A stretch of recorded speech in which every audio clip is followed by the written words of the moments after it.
Hello my dear student, कैसे हैं आप लोग। आशा करते हैं आप लोग ठीक होंगे। सभी लोग ज्वाइन हो जाइए। आज की हमारी क्लास स्टार्ट हो चुकी है। ठीक है, तो आज की क्लास में हम लोग पढ़ने वाले हैं जो कि हमारा जो चैप्टर है वो सेकंड है। आज की जो हम क्लास स्टार्ट करने जा रहे हैं एक मोटिवेशनल कोट के साथ स्टार्ट करेंगे। कोट फेमस हुआ था बेटा, आप लोग रील्स में देखे होंगे। वो कहते हैं ना कि रणभूमि में युद्ध हो उससे पहले मन भूमि में खेला जाता है। ठीक है, यानी एग्जाम से पहले तैयारी करना बहुत जरूरी होता है। इसलिए तो हम लोग स्टार्ट आज करेंगे बेटा। चैप्टर जो हमारा है वो है बहुपद। ठीक है, जो हमारा चैप्टर सेकंड है, चैप्टर सेकंड जो हमारा है बेटा वो बहुपद है। क्या है? बहुपद। बहुपद होता क्या है? सबसे पहले जो चैप्टर का नेम है उससे आप लोग समझिए कि बहुपद होता क्या है। बहुपद मीन्स बहुत सारे पद, है ना। बहुत सारे टर्म हो, बहुत सारे पद हो। ठीक है, बहुत सारे पद हो। बेटा दिख रहा है बोर्ड पे? ओके। और बैकग्राउंड की नॉइस को बेटा इग्नोर कीजिएगा। हमारे घर के पास चिड़िया जो बहुत चहचहाती रहती हैं। ठीक है, इसको नॉइस को जो है आप लोग इग्नोर कीजिएगा। बहुपद, ठीक है, अब दिख रहा होगा। ठीक, बहुपद यानी बहुत सारे पद हों। ऐसा एक एक्सप्रेशन, एक ऐसा समीकरण हो जिसमें बहुत सारे पद हों, उसको बेटा क्या कहते हैं? बहुपद कहते हैं। क्या कहते हैं? बहुपद कहते हैं। ठीक है, बहुपद में कई प्रकार होते हैं, जैसे एक पदीय बहुपद, ठीक है, या एक घातीय बहुपद कह सकते हैं। बहुपद के कई प्रकार होते हैं। कौन कौन से होते हैं बेटा? तो पहला जो हम बात करेंगे वो होता है एक घातीय।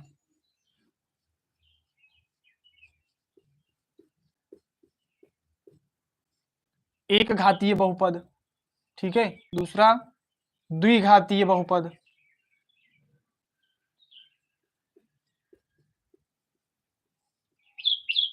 और बहुघातीय बहुपद। ठीक है, बहुघातीय बहुपद। ये तीन टाइप के मोस्टली हम लोग पढ़ते हैं। ठीक है, ये हमारे बहुपद कहलाते हैं।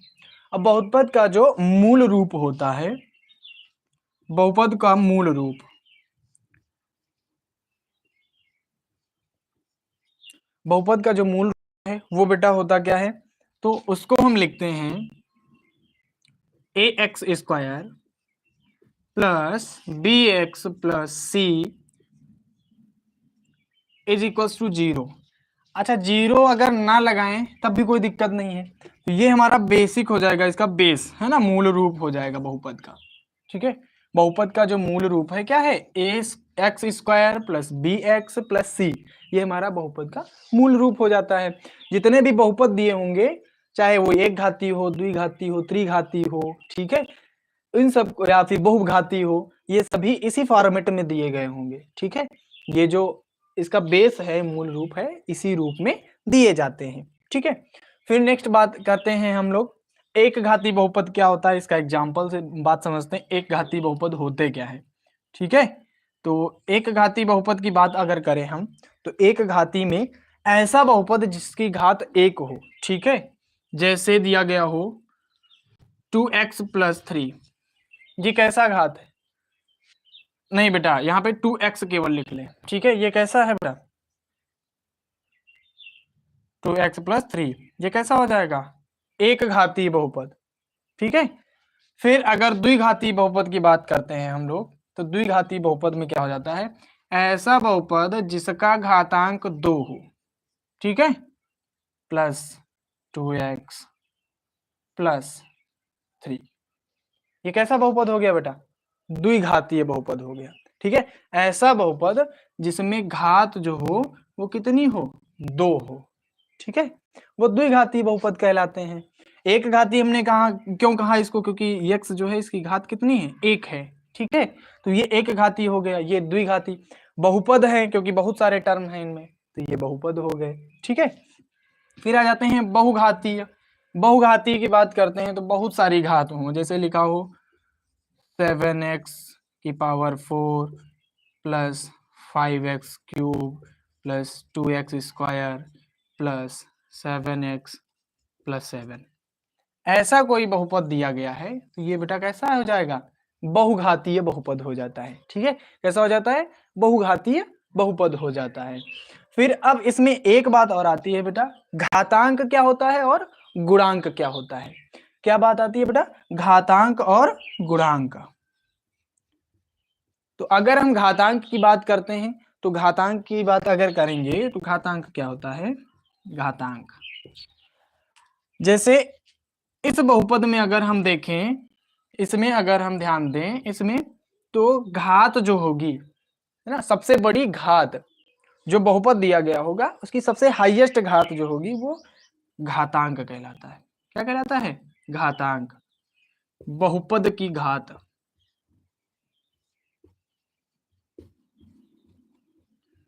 बहुपद की घात।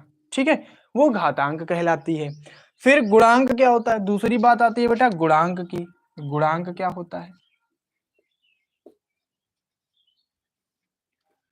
तो गुणांक में भी बेटा बहुपद में जो टर्म यूज होते हैं, पद यूज होते हैं, पद का प्रयोग किया जाता है, उन पदों में जितने भी चर होते हैं, ठीक है, पदों में चर होते हैं तो चर का गुणांक, चर का गुणज जो होगा बेटा, गुणज, चर का गुणज, यानी जैसे लिखा हुआ है 2x स्क्वायर, ठीक है, तो जिसकी घात लगी है ये चर है, यानी x जो है वो क्या है बेटा, चर है। ठीक है, और जो 2 है ये बेटा अचर है। कैसा है, अचर है। तो जो अचर होता है किसी चर के साथ में जिसके पास घात लगी होती है, पावर लगी होती है, तो वो क्या कहलाता है बेटा, वो गुणांक कहलाता है। देखो चर का गुणज है, गुणा के गुणनफल के रूप में लिखा हुआ है, इसलिए ये क्या कहलाता है बेटा, गुणांक कहलाता है। ठीक है, अब इससे क्वेश्चन जो बनेंगे वो बनेंगे कि जैसे कोई नंबर बहुपद दे दिया जाएगा और बहुपद में कह देगा कि जो है x का गुणांक क्या होगा, y का गुणांक क्या होगा, ऐसे क्वेश्चन देता है। ठीक है, एग्जाम में ऐसे क्वेश्चन आ जाते हैं, तो इन क्वेश्चंस को ऐसे ही सॉल्व करेंगे। ये दो दो मार्क्स में क्वेश्चन बनते हैं, ऑप्शनल में है ना, ऑब्जेक्टिव टाइप क्वेश्चन बनेंगे, तो इनको आप लोग इस मेथड से, इस टॉपिक से समझ लीजिएगा। ठीक है, और आप अच्छे से करिएगा। फिर नेक्स्ट हमारा क्वेश्चन जो आएगा,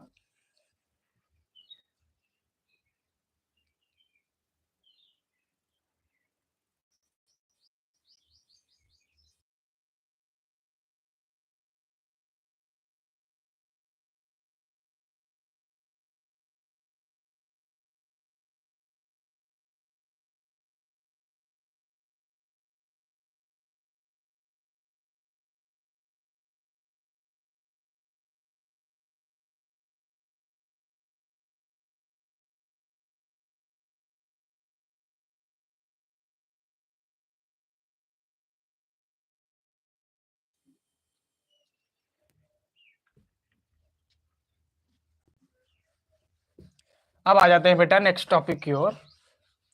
हमने गुणांक जान लिया, घातांक जान लिया क्या होता है, बहुपद क्या होता है ये भी जान लिया, मूल रूप भी बहुपद का हमने देख लिया। अब नेक्स्ट जो बात करेंगे वो हम बात करेंगे एक द्विघात बहुपद में घातांक के जो अधिक से अधिक शून्य कितने हो सकते हैं। ठीक है, शून्य की बात करेंगे। ठीक है, द्विघात बहुपद में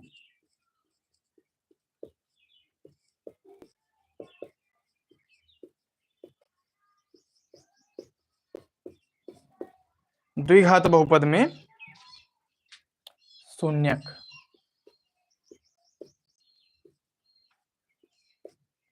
तो द्विघात बहुपद में बेटा शून्यक कितने होंगे, तो द्विघात बहुपद है इसलिए इसमें शून्यक कितने हो जाएंगे बेटा, 2 हो जाएंगे।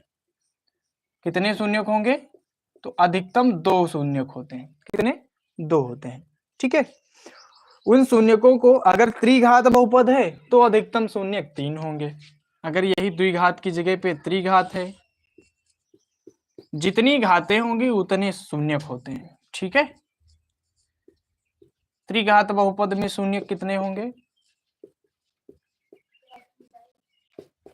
त्रिघात बहुपद में शून्यक। तो त्रिघात बहुपद में अधिकतम जो है ज्यादा से ज्यादा, इनसे ज्यादा नहीं हो सकते, ठीक है ना, तो इनसे कम होंगे। तो ज्यादा से ज्यादा बेटा 3 घात जो है शून्यक होते हैं। कितने? 3 शून्यक होते हैं, यानी जितनी घात वाला बहुपद होगा उतने शून्यक होंगे। ठीक है, तो आप लोग इसको समझते चलिएगा, ये बोर्ड के पॉइंट ऑफ व्यू से बहुत ही इंपॉर्टेंट क्वेश्चन है। ठीक है, बहुत ही इंपॉर्टेंट टॉपिक है। फिर आ जाते हैं बेटा द्विघात बहुपद का जो बेसिक रूप वो हमने बताया, मूल रूप बताया, उसके हिसाब से उसके शून्य कौन कौन से होंगे और कौन कौन से हैं, अगर जो शून्यक हैं तो उनका उनके बीच में संबंध क्या होता है। ठीक है, उसको समझेंगे। तो द्विघात बहुपद हमने देखा था एक अभी। ठीक है, द्विघात बहुपद हमने देखा था और उसका मूल रूप हमने बताया था ax square plus b x plus c. ये हमने मूल रूप बताया था, है ना, द्विघात बहुपद का मूल रूप बताया था। ठीक है, मूल रूप हमने क्या बताया द्विघात बहुपद का? ax square plus b x plus c बताया था हमने। ठीक है, अब नेक्स्ट की बात करते हैं अगर, तो नेक्स्ट अगर हमारा हम देखेंगे तो क्या आ जाएगा अब इसमें बेटा इसके शून्य कौन कौन से होंगे ये देखते हैं।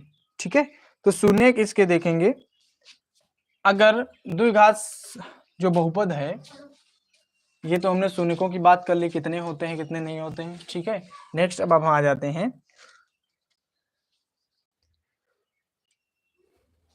जो शून्यक होंगे, जो 2 शून्यक होंगे उनको कहेंगे क्या? तो जो शून्यक बेटा होंगे 2, वो एक तो हो जाएगा अल्फा और दूसरा हो जाता है बीटा। ठीक है, अब जो 2 शून्यक हैं तो इन दोनों शून्यकों का योगफल भी होगा और गुणनफल भी होगा। ठीक है, तो शून्यकों का योगफल क्या होता है और गुणनफल क्या होता है ये भी देख लेते हैं द्विघात समीकरण में। ठीक है, द्विघात बहुपद समीकरण में, द्विघात समीकरण में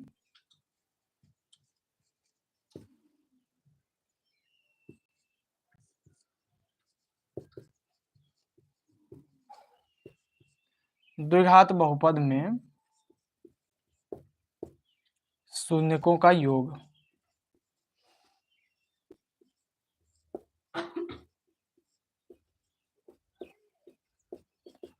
शून्यकों का योग क्या होता है बेटा? हाँ, शून्यकों के योग को हम लिख सकते हैं, ये हमारे शून्यक दिए गए हैं तो इनको हम योग फॉर्मेट में अगर लिखेंगे तो अल्फा प्लस बीटा लिखेंगे।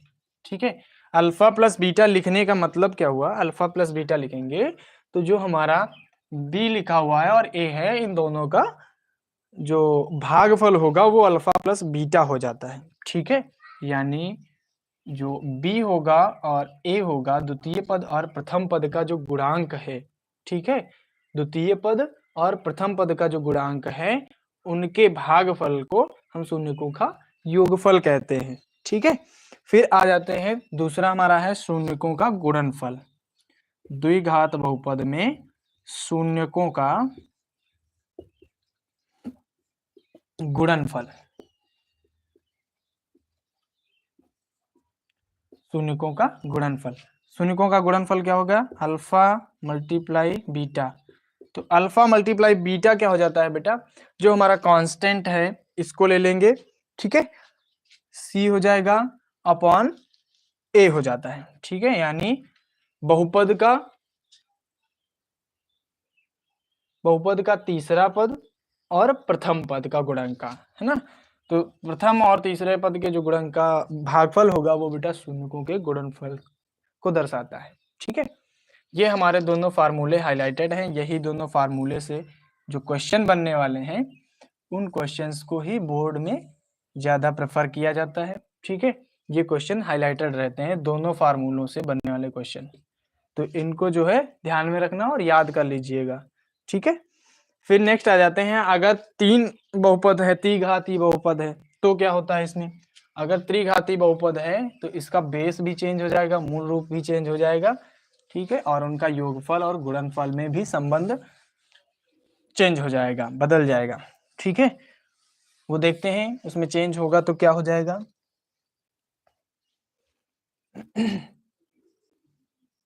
हमने पढ़ लिया द्विघात बहुपद, अब हम पढ़ेंगे यदि त्रिघात बहुपद है।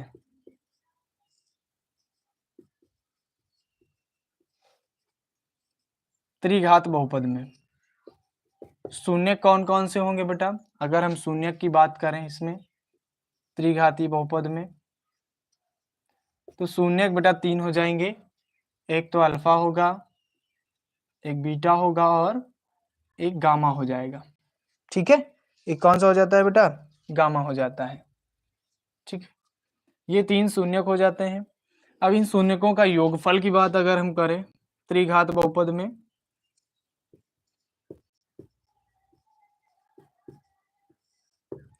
शून्यकों के योगफल की बात करें,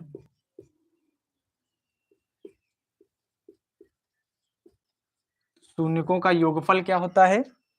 तो शून्यकों का योगफल फॉर्मेट हमारा क्या बनेगा? ये तीनों शून्यक हैं, alpha plus beta plus gamma. ठीक है, इन तीनों का जब योगफल करेंगे तो ये बेटा आ जाएगा द्वितीय टर्म, यानी द्वितीय पद बटे प्रथम पद।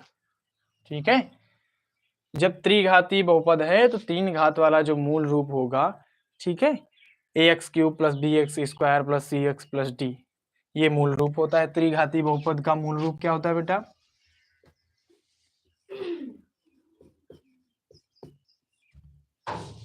ax³ plus bx² plus cx plus d, ये बेटा मूल रूप हो जाता है इसका त्रिघाती बहुपद का। अब इसमें जब हम योगफल करेंगे शून्यकों का तो हमारा क्या हो जाएगा बेटा? द्वितीय पद हो जाएगा और अपान में प्रथम पद हो जाएगा। इन दोनों का भागफल जो होता है वो योगफल को दर्शाता है। फिर इसके बाद जो हमारा टॉपिक आएगा, जैसे हमने द्विघात में योगफल और भागफल देखा था, गुणनफल देखा था, सॉरी, वैसे ही इसमें भी गुणनफल होगा योगफल के बाद। ठीक है, तो शून्यकों का गुणनफल क्या होगा? गुणनफल शून्यकों का गुणनफल के फॉर्मेट में लिखेंगे तो ये alpha multiply beta multiply gamma हो जाएगा। ठीक है, alpha beta gamma is equals to, क्या हमने बताया था इसके पहले वाले में, द्विघात में c/a। ठीक है, यही हमारा फार्मूला इसमें भी हो जाता है c/a। सॉरी, इसको अगर गुणनफल के फॉर्मेट में लिखेंगे तो ये चेंज हो जाएगा थोड़ा सा। ठीक है, थोड़ा सा क्या, इसका आपस में अगर गुणनफल करते हैं तो ये दूसरी चीज हो जाती है। ठीक है, जैसे alpha beta plus beta gamma plus gamma alpha, ये होता है अगर इन चीजों का योगफल दिया गया, इनका आपस में गुणनफल करके योगफल दिया गया है, तब हम c/a लिखेंगे। ठीक है, और अगर दूसरी कंडीशन में, फर्स्ट कंडीशन ये होगी और सेकंड कंडीशन जो आएगी वो होगी alpha into beta into gamma, तब क्या करेंगे? तब ये हो जाएगा बेटा लास्ट, यानी कांस्टेंट पद d हो जाएगा और प्रथम पद a हो जाएगा। बट इसमें एक कंडीशन और होती है, क्योंकि ये निगेटिव होता है। ठीक है, ये निगेटिव होता है, नकारात्मक हो जाता है। ठीक है, तो इसलिए ये दोनों कंडीशंस अलग अलग हैं। ये पॉजिटिव होता है कांस्टेंट पद। ये जो फार्मूला है ये एकदम द्विघात बहुपद के जैसा है। ठीक है, द्विघात बहुपद में ऐसे जैसे हमने फार्मूला दिया था कि c/a हो जाएगा, बट इसमें जो है चौथा पद भी आ गया है, त्रिघाती है। ठीक है, तो उस चौथे पद को रखेंगे तो वो निगेटिव आएगा, नकारात्मक आएगा हमेशा। ठीक है, फिर इतना आप लोग जो है इसको ध्यान में रखिएगा, ये क्वेश्चन सॉल्व करने के टाइम जो है ध्यान में रखना है, जो कि आपको बहुत ही लाभदायक रहेगा एग्जाम में। ठीक है, इसको आप लोग नोट कर लीजिएगा एक जगह पे। ठीक है, फिर इनका यूज अभी हम करके एक एग्जाम्पल के माध्यम से समझाएंगे। ठीक, तो इसके बाद नेक्स्ट हमारा आ जाता है बहुपद में ही यूज होने वाला, जिसमें एक फार्मूला आपने पढ़ा होगा, यूक्लिड विभाजन प्रमेयिका जिसको कहते हैं, भाज्य बराबर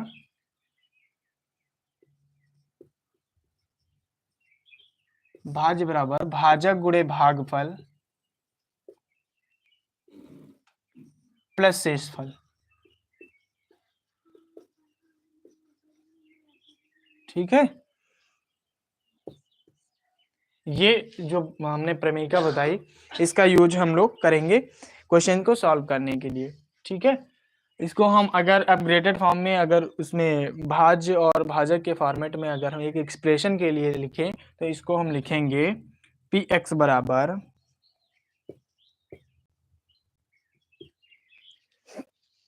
जी एक्स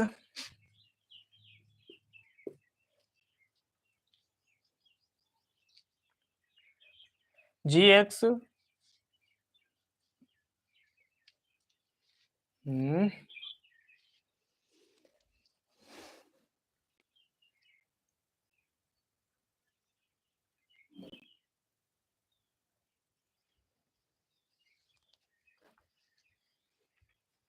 ठीक है, देखते हैं। पी एक्स हो जाएगा भाज्य, ठीक है, जी एक्स हो जाएगा भाजक, मल्टीप्लाई क्यू एक्स हो जाएगा हमारा क्वोटिएंट जिसको कहते हैं भागफल, प्लस रिमाइंडर यानी आर एक्स हो जाएगा, ठीक है। इस एक्सप्रेशन के द्वारा, ये जो एक्सप्रेशन हमने यहाँ पे लिखा है ये बेटा हाईलाइटेड है, क्योंकि इससे जो है आपको क्वेश्चन मिलेंगे वहां पे जो सॉल्व करने होगी, एक्सप्रेशन दी गई होगी और आपको सॉल्व करना होगा, ठीक है। तो इसको सॉल्व करने का जो मेथड है वो ऐसा ही है कि इस फॉर्मेट को जैसे सॉल्व किया जाता है वैसे ही उसको भी सॉल्व करेंगे, ठीक है। फिर अब आ जाते हैं क्वेश्चंस पे। क्वेश्चंस अपने कौन कौन से हैं?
चलिए बेटा देखते हैं क्वेश्चंस, ठीक है। तो क्वेश्चंस हम देखेंगे। फर्स्ट क्वेश्चन हमारा जो होगा वो दिया गया है बेटा 3x²।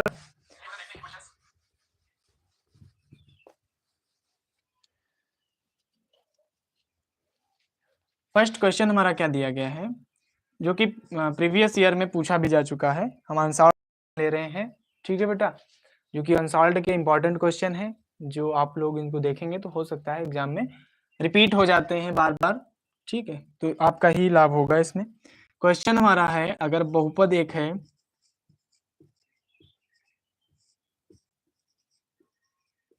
बहुपद है 3x² + 5x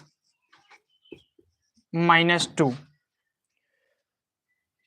इसके शून्यक निकालने हैं, बहुपद के शून्यक निकालने हैं, ठीक है। शून्यकों का योगफल निकालना है। तो पहले तो हमको शून्य किसमें पता करने पड़ेंगे, है ना, तब हमारे योगफल निकालेंगे।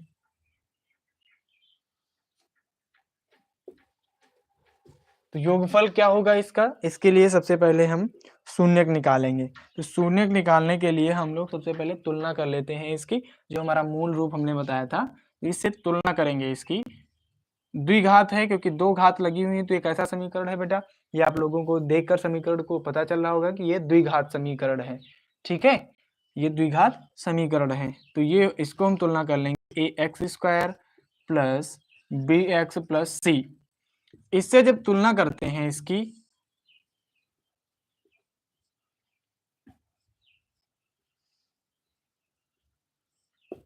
इसे जब तुलना करेंगे बेटा, तो क्या हो जाएगा कि जो x का गुणांक है, ठीक है, वो a है। ठीक है, तो इससे हमको a की वैल्यू मिल जाएगी। a की वैल्यू इसमें क्या मिलेगी बेटा, इसमें a की वैल्यू 3 हो जाएगी। ठीक है, क्योंकि x के गुणांक में 3 है, तो a हमारा 3 हो जाता है।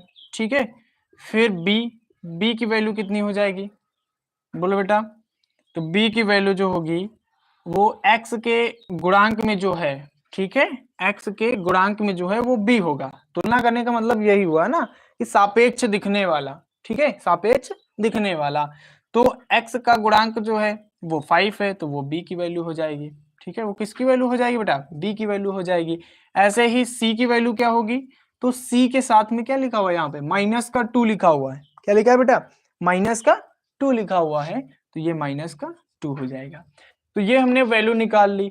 अब हमको शून्यकों का योगफल निकालना है। तो फार्मूला क्या होता है शून्यकों का योगफल, सभी बच्चे कमेंट करेंगे। शून्यकों का योगफल क्या होता है फार्मूला,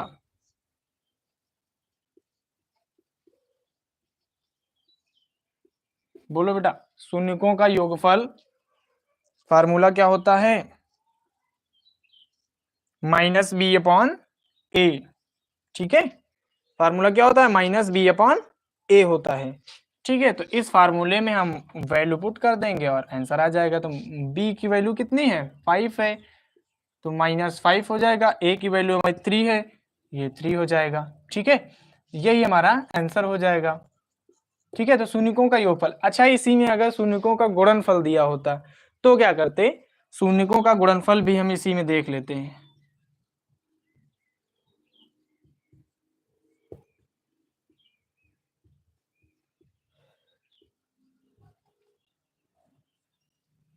शून्यकों का गुणनफल, तो शून्यकों का गुणनफल का फार्मूला क्या होता है बेटा, बोलो।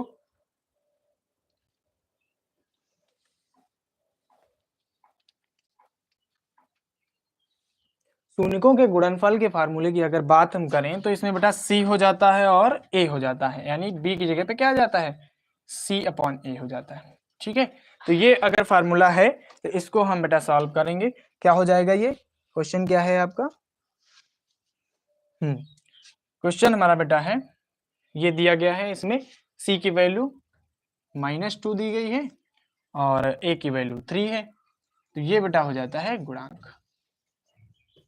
ठीक है, ये गुणनफल हो जाता है और ये योगफल हो जाता है। तो इन दोनों फार्मूलों से बेटा शून्यकों का योगफल और गुणनफल दे दोगे। तो सबसे पहले क्या करना है, पहला स्टेप क्या होगा, पहले हमको मूल रूप से तुलना करनी है। ए बी और सी जितने भी टर्म है, अगर त्रिघाती है तो 4 टर्म होंगे, चतुर्घाती है या बहुघाती है तो बहुत सारे वैल्यू होंगी। तो इन वैल्यूओं को पहले फाइंड करेंगे, फिर फार्मूले में रख के वैल्यू पुट कर देंगे। ठीक है, और जिससे आपका आंसर आ जाएगा। ठीक, फिर आ जाते हैं नेक्स्ट क्वेश्चन पे। सेकेंड क्वेश्चन हमारा क्या है, द्विघात बहुपद एक्स स्क्वायर 7x प्लस 10 के शून्यक ज्ञात कीजिए और शून्यकों तथा गुणांकों के बीच संबंध की सत्यता की जांच कीजिए। ये बेटा 2024 में पूछा गया है, यानी प्रीवियस ईयर में पूछा गया है। क्वेश्चन क्या है,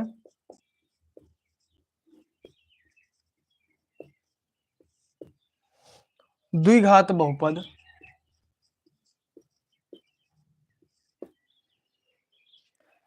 x square plus 7x plus 10 के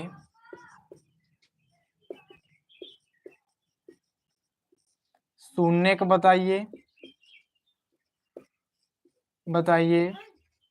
तथा शून्यकों तथा गुणांकों के बीच संबंध शून्यकों तथा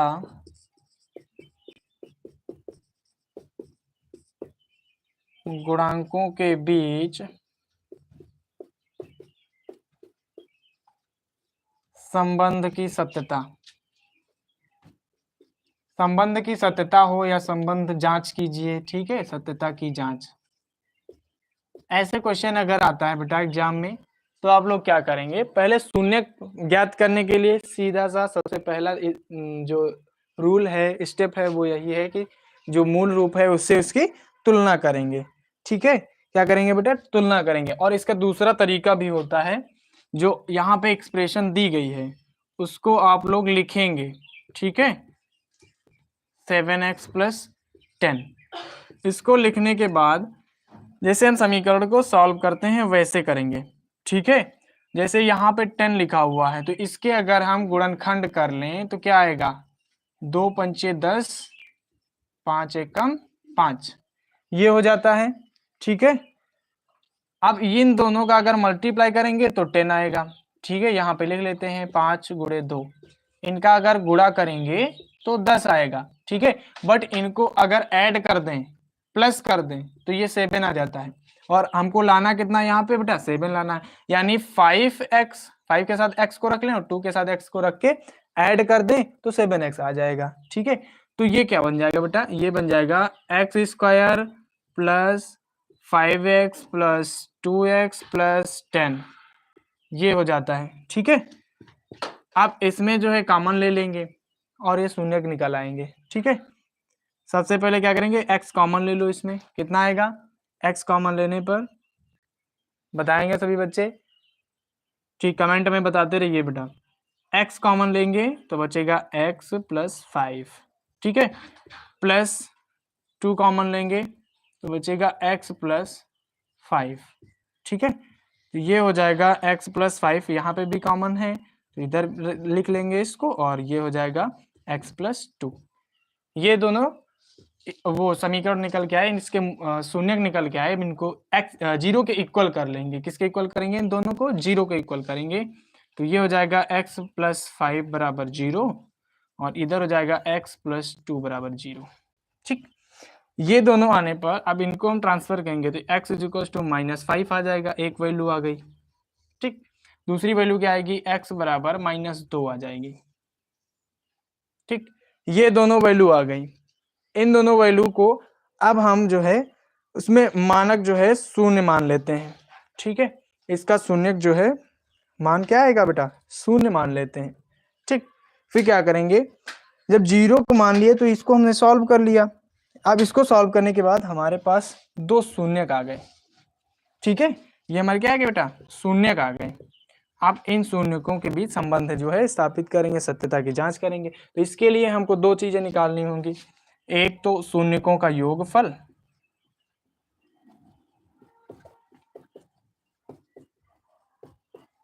शून्यकों का योग, और दूसरा निकालना होगा शून्यकों का गुणनफल।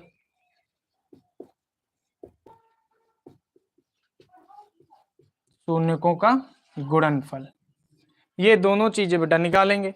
तो इन दोनों को निकालने के लिए हमारा फार्मूला जो था उस फार्मूले में रख देंगे इसको, और ये निकल के आंसर आ जाएगा, ठीक है। तो हमारा फार्मूला क्या हो जाएगा बेटा, शून्यकों का योगफल, शून्यकों का योग क्या होगा, इन दोनों का योग कर लेते हैं अगर, तो ये आ जाएगा -5 प्लस -2, दूसरा शून्य क्या था बेटा, -2, तो ये हो जाएगा -5 -2 = -7, ये माइनस का 7 आ जाएगा शून्यकों का योगफल। गुणनफल अगर करेंगे तो क्या हो जाएगा, -5 × -2, ये आ जाएगा 10, ठीक है। ये कितना आ जाएगा, 10 आ जाएगा, ठीक है। बस ये हो गई शून्यकों की जांच, है ना, उसके संबंध की जांच हो गई, ठीक। ये हो जाता है आंसर, ठीक है बेटा। तो ये हमारे क्वेश्चन हो गए। ऐसे क्वेश्चन ज्यादातर पूछे जाते हैं बेटा, तो इसलिए आप लोग ऐसे क्वेश्चंस को सॉल्व करिए, और ये तरीके से सॉल्व, ऐसे क्वेश्चन को फार्मूले के बेस पे जो है सॉल्व करना चाहिए, तो सॉल्व करिए ऐसे ही, ठीक है। तब के लिए धन्यवाद, मिलते हैं नेक्स्ट क्लास में। और अगर आप लोगों को क्लास, एक बात और कहना चाहेंगे, अगर क्लास अच्छी लगी तो लाइक कीजिए और अपने फ्रेंड्स के साथ शेयर कीजिए, जिससे उनकी भी तैयारी बेहतर हो सके, ठीक है, और वो भी रिजल्ट अच्छा ला सकें। तब तक के लिए धन्यवाद, थैंक यू।